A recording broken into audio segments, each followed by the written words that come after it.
Hey, this is Sinisa from XOAP, and today I'm going to walk you through the onboarding process of our new AVD Manager.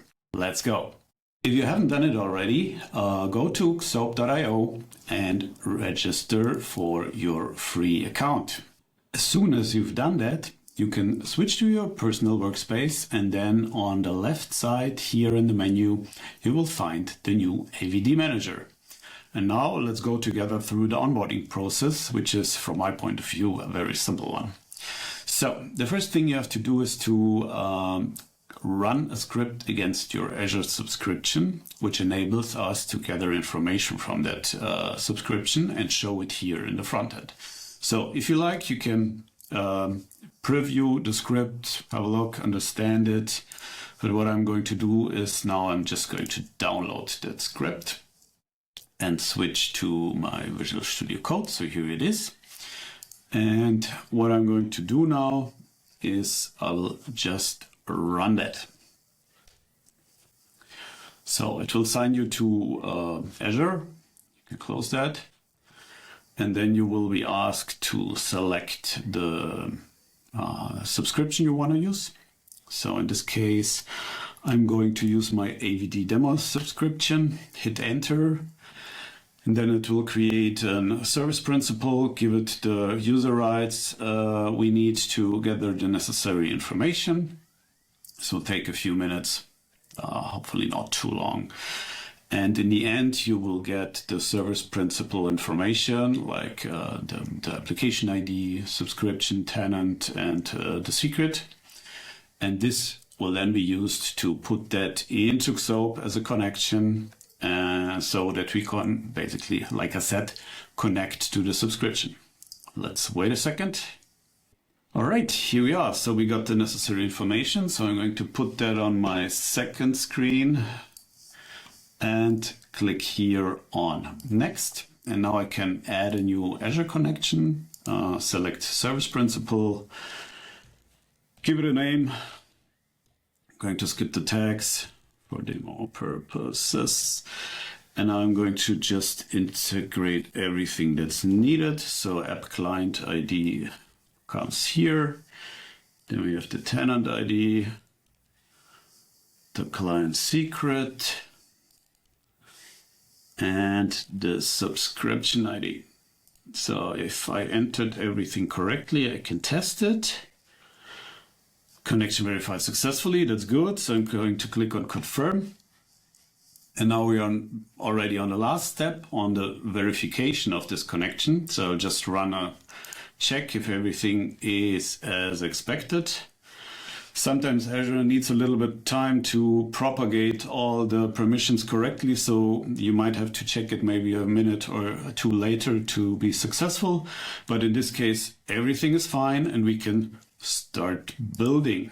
So this is a completely clean Azure subscription. So there's no AVD environment deployed. So everything is vanilla and we cannot display anything. And that's why you see here the quick start overview or the enterprise deployment wizard. Or if you know what you're doing, you can also click on setup manually, then you will be redirected to the overview directly. But I want to show you something how to in the best way how to start looking into AVD Manager. We can spin up a quick start environment. And when I do that, this connection that I created is pre-selected. Also, the resource group name, host pool name, workspace, desktop, app group, and scaling plan are all like pre-filled, but you can adjust it if you like. The only thing you have to do is now select a region where you want to spin up the environment. I'm going to switch here to personal, just for, because I like it. I want to assign a user to me later to a VM. Then I click on next. I get some recommended app sizes or instance sizes here displayed, but you see, as this is a really fresh new Azure subscription, not all instance type are available here, and we are checking which ones are available. So you can go through the list and see which kind of VM instance sizes are available. I don't want to use too much or create too much costs here. So I'm going to maybe use this one here, select it. I can also add the number of hosts, can also select from the latest available marketplace images. If you are already using XOAP and are using image management to create like your customized images, they will also be here in the list, but this workspace is completely empty, so nothing I can select from here, and I will also go through that process in another video later. That's just for you to know that you can also implement here custom images. You can, if you like, add a Azure Bastion. I won't do that for now, and you can also have the option, and that's enabled by default, enable AVD insights, because without them we cannot gather information about your environment. So this is enabled by default, and you also get like a rough estimation what this will cost you if you run it 24/7. So let's now click on next. You get a short review summary, and then I click on quick start, and what AVD Manager is now doing. It's creating the resource group, the network, the host pool, everything that's needed. That might take a little bit of time, but let's just wait. All right, so now you can see it already created all necessary resources. You get the names.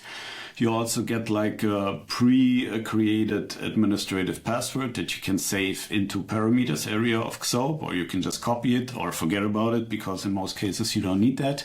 Now I can just open this host pool, and I'm directly being redirected to the host pool, and now you can see 2 VMs are being created and will now start, register, use Entra ID for registration, and then register into the host pool. And let's now wait a few more minutes until those hosts are up, and then I will go briefly through the different things you can see here for those host pools, and assign a user to VM that was created.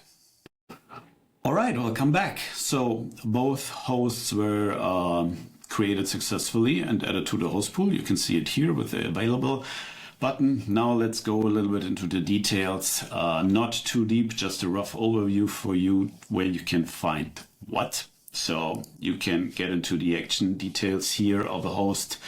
Look at the details, check the health checks, look at what kind of instance this is with IP address and so on. If you have sessions on this host, there would be sessions visible here.